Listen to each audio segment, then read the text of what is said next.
Hello everyone, this is Sekat from Wize Vibez TEC. Today I want to talk to you about your heart's desires. This will probably be part one of a series. I want to talk to you about the importance of your heart's desires. A lot of us sometimes will get to thinking, heart's desires are bad, they're greedy, we want too much. That's one definition that can fall under that. And then another definition that can fall under desires is, well, desires cause me pain and suffering, so I don't want them.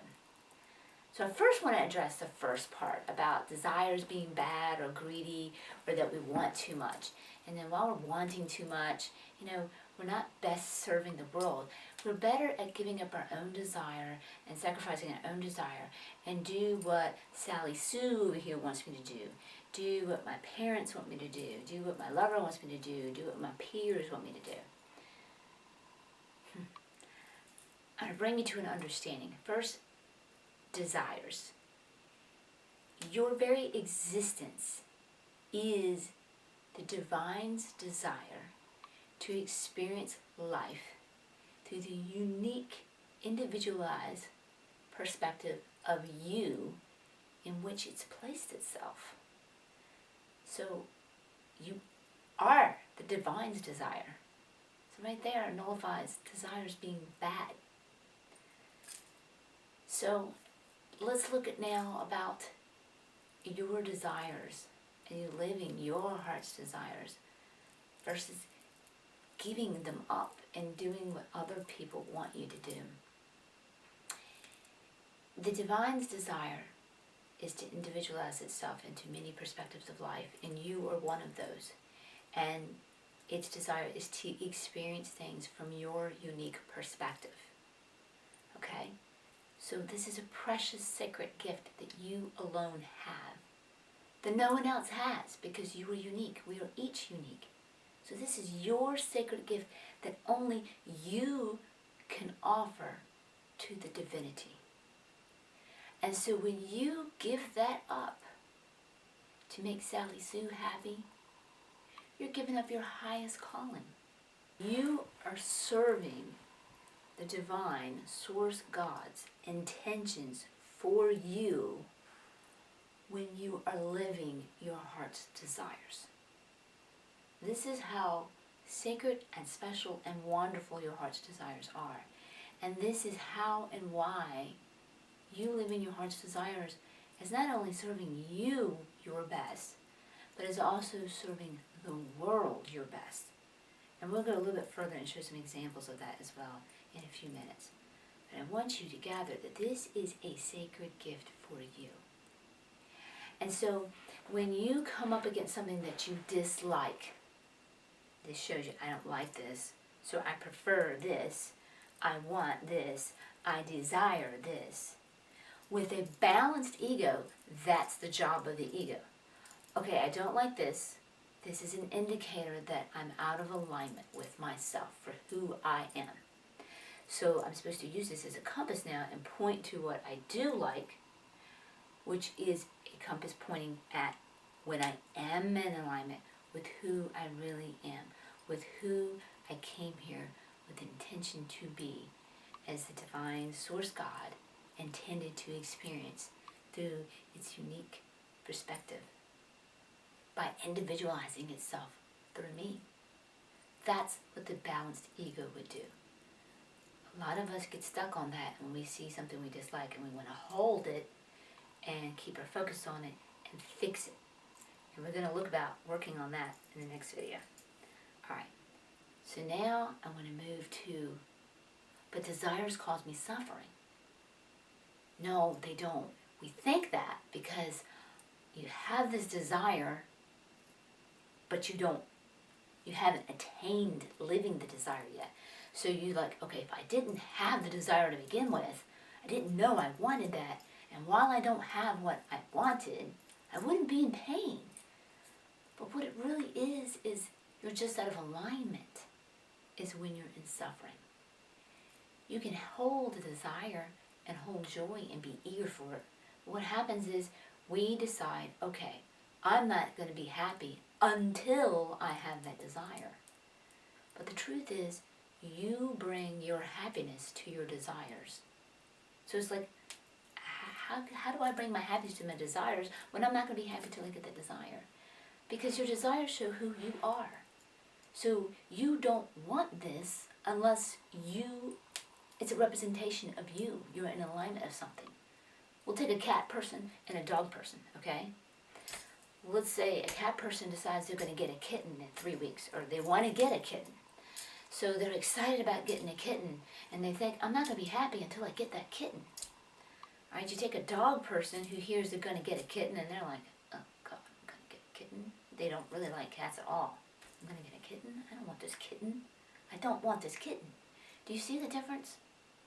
The dog person doesn't want this kitten. He's not bringing the joy to that desire. You're wanting the kitten. The kitten is just showing you who you are. You like cats.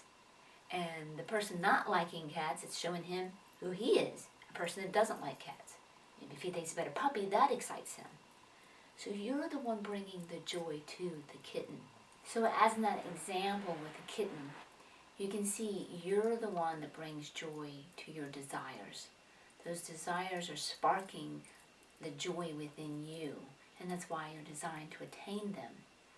And so when you have a heart desire that is coming from God or Source, it's good to come to understand that is coming from Source, the divinity within you, who's all-powerful, who definitely wants you to attain this. It's the whole purpose of coming here to experience life through you. So you have all the help, most powerful help in the world to attain your heart's desires.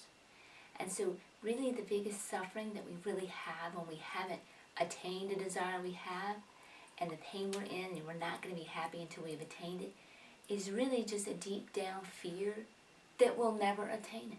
That's what it really is. And that thought of thinking we will never attain it is what pulls us out of alignment with who we really are.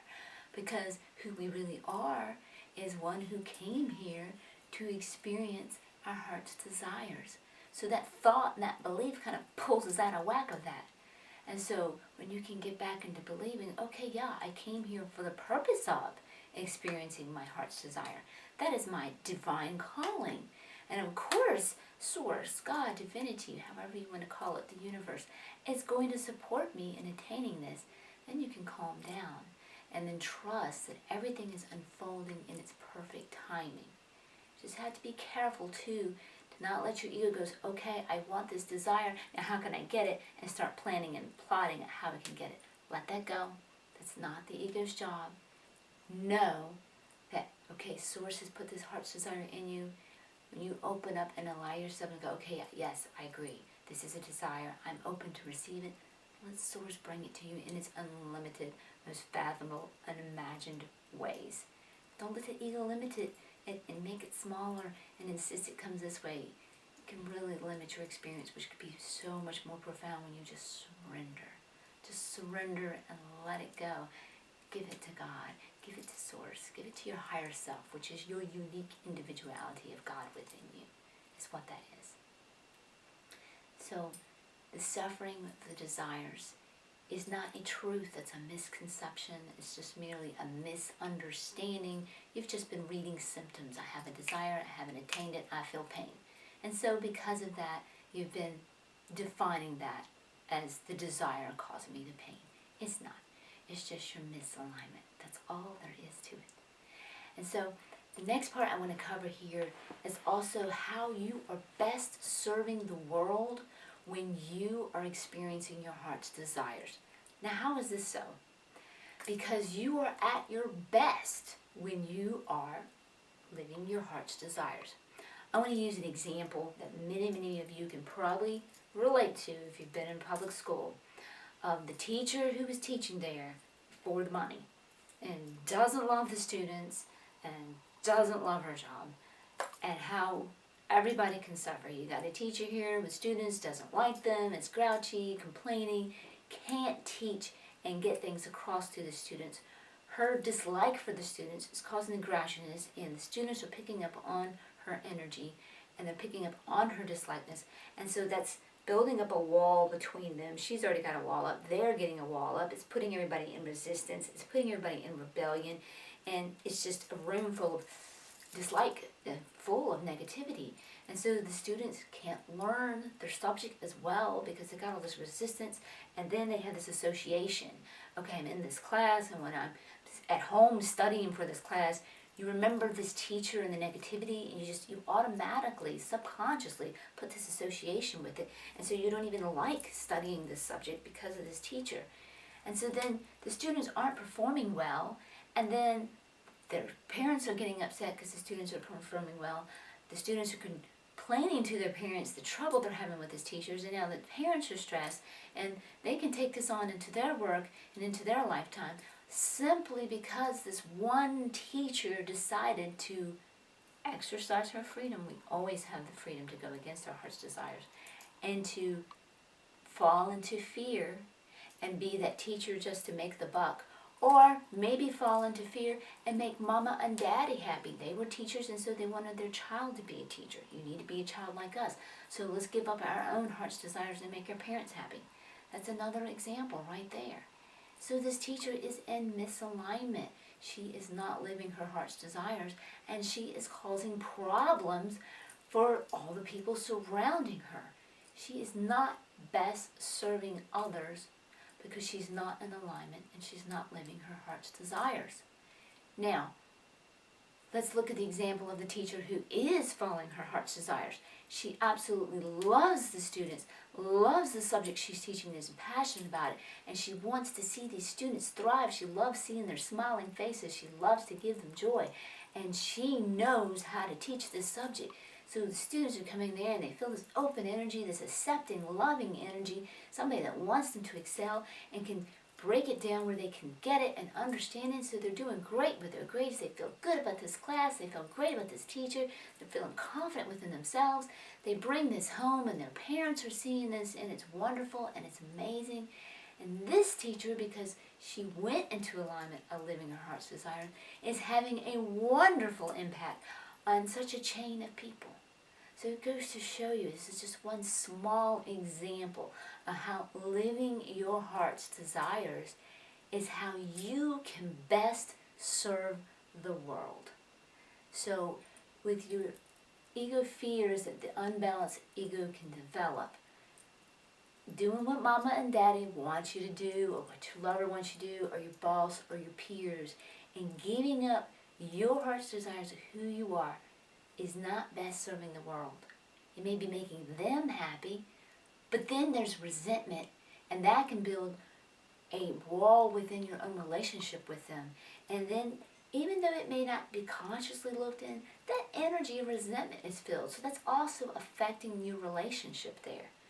Where if you can go out and be who you really are, who you came here to be, who Divinity intended for you to be, then things open up for you.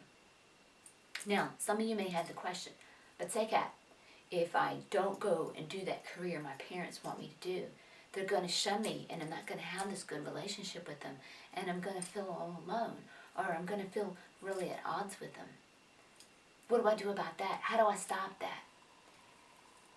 My answer to you is, you didn't come here for that.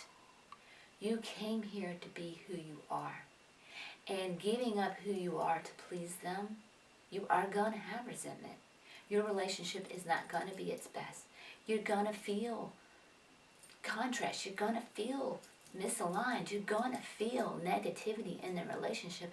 And that relationship is not going to be one of thriving. And you came here to thrive. That's going to be one of just getting by.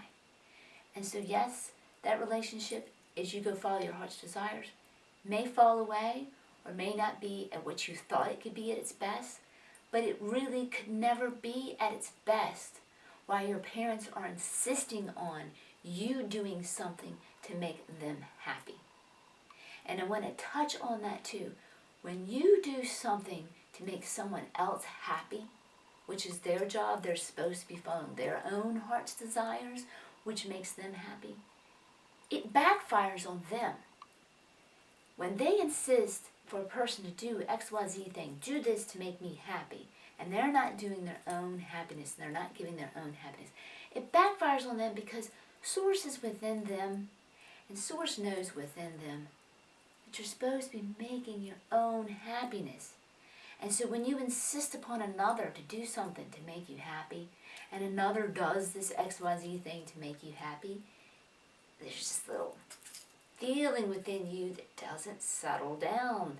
Ego may feel a little instant sensation of joy, but within you, your spirit is not. It's pulling you out of alignment, again, of who you really are. Because you know you're supposed to be following your heart's desires. You're supposed to be making yourself happy. So when you choose to give up your own heart's desires to make someone else happy, you're not going to make them happy. You're going to pull them more out of alignment and actually cause a backfire, more rift within them. So the best thing you can always do is embrace and live your heart's desires and give them the example of how to be in their true joy. Follow their highest desires, their heart's desires, and be in alignment with who they are. So this is how important it is for you to be living your heart's desires. This is how wonderful it is for you and all of mankind to be living your heart's desires. And this is how sacred it is for you to be living your heart's desires. For it's the Divinity's intention within you. You always maintain the freedom to not do it. It's also a gift of Divinity. But you will find your highest joy in living your heart's desires. So my next video, we're going to look at getting into that alignment, allowing those heart's desires to come into your life. Because you can easily manifest all of it because it is within you, because Source is within you, and Source is the true creator. It's just a matter of you allowing yourself to have that experience. And we have things like beliefs and thoughts that can block that. And so we're going to look at that, getting into full alignment on the next go. I love you. Thank you for your time. I appreciate being with you. Love and light. Namaste.